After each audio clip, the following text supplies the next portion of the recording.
के मार्ग में चलना है तो कदम रखते ही दो परिस्थितियां आती हैं, प्रायः सत्संग में वर्णन किया जाता है। या तो इतनी अनुकूलता माया फेंक देगी कि आपका मार्ग रुक जाए, या प्रतिकूलता फेंक देगी। आपको किसी भी स्थिति में भयभीत नहीं होना, कदम आगे बढ़ाते रहो, ये सब प्रतिकूलताएं अनुकूलता के रूप में बदल जाएंगी। परमार्थ के पथिक का हर सूल फूल बन जाता है। हमारा निश्चय दृढ़ हो, हमारी भावना दृढ़ हो, उसमें हिलना नहीं। अच्छा, एक बात और, जैसे हम सत्य मार्ग में चल रहे हैं, तो आप ये तो जानते हो सत्य मार्ग सत्य का मार्ग है, उसका परिणाम अमंगल कैसे हो सकता है? मंगल भवन प्रभु का नाम जपने वाला, मंगल भवन प्रभु के मार्ग में चलने वाले का अमंगल कैसे हो सकता है? भूल करके नहीं हो सकता। अगर अमंगल हो रहा है तो जो अमंगल हमारा जमा था उसको कुछ कम करके नष्ट किया जा रहा है। एक बार हमने सुना था कि एक बाल्यावस्था से भजन परायण थे ब्रह्म ऋषि, तो यौवन अवस्था को प्राप्त हो गए थे, शालीग्राम साथ रखते और विरक्त होकर भजन करते।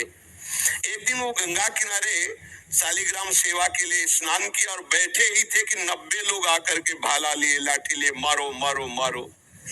उनका जीवन हो गया, कभी किसी को कुछ कहा नहीं, ये लोग क्यों मार रहे हैं? और बहुत भजनानंदी थे। उन लोगों ने घेर ही लिया तो उन्होंने कहा, देखो तुम 90 हो, मार तो दोगे ही, हमें 2 मिनट का समय दो।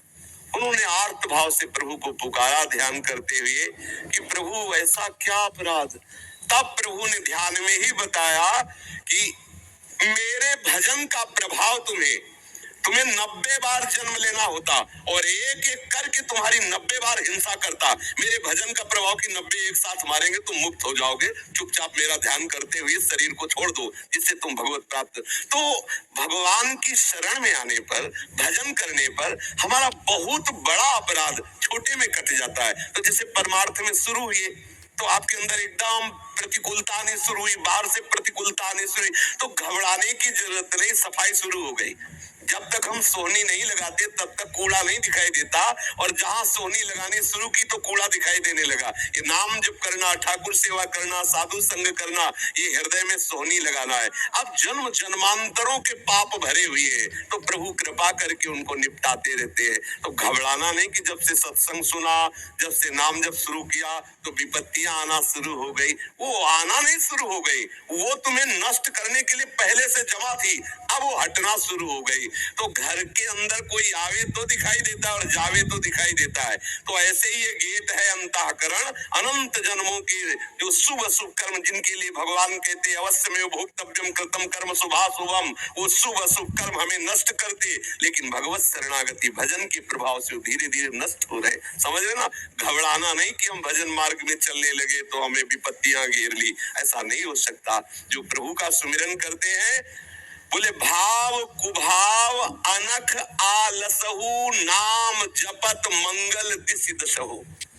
लाभस्ते साम जयस्ते साम, उसी का लाभ है, उसी की जय है जो भगवान नाम जप करता है। कौन ऐसा है भगवान नाम जापक को परास्त कर सके? इसलिए मुझे लगता है कि इस मन की चाल पर, इस माया की चाल पर आप हार मत जाना। अगर हार गए तो परमार्थ से भ्रष्ट कर देगी, हाथ नहीं लगेगा कुछ। समझ रहे? एक लड़की ने मुझसे लाइव सेशन में पूछा,